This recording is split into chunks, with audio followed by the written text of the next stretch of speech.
What's up, guys? Today we're going to talk about how to start your boat out of water. But first, I'm going to need a little help. Sam, Tyler, Kevin, anybody? I'm here. What the heck? Sorry, I was busy in there. Where'd you come from? I know. I'm here to help. Okay, well, I guess we're going to have to do this together.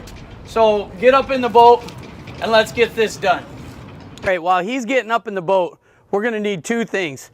We're gonna need the water flush muffs and we're gonna need a water hose. It's gonna be real simple and we're gonna go through this real quick. There's a water pickup right here, and what you wanna do, it's on both sides of the engine, and you wanna cover that with your muffs. Slide that over, so now you've got the holes covered on your engine for your water pickup. Hook up our water hose. Okay, I'm gonna turn the water on. Go ahead and start the boat. Wow, he is so pushy. Okay, I gotta catch my breath. First thing we gotta do is we gotta make sure that our battery switch is on, our power switch is on, and then we also gotta make sure that our boat is in neutral. So let's get to it.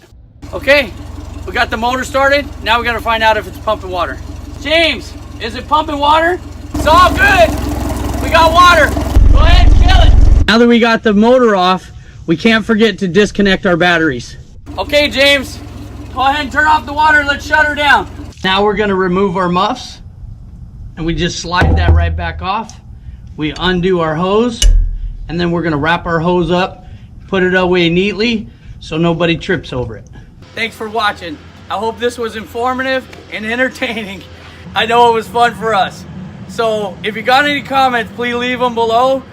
Click that big thumbs up and subscribe to our channel. We'll see you next time.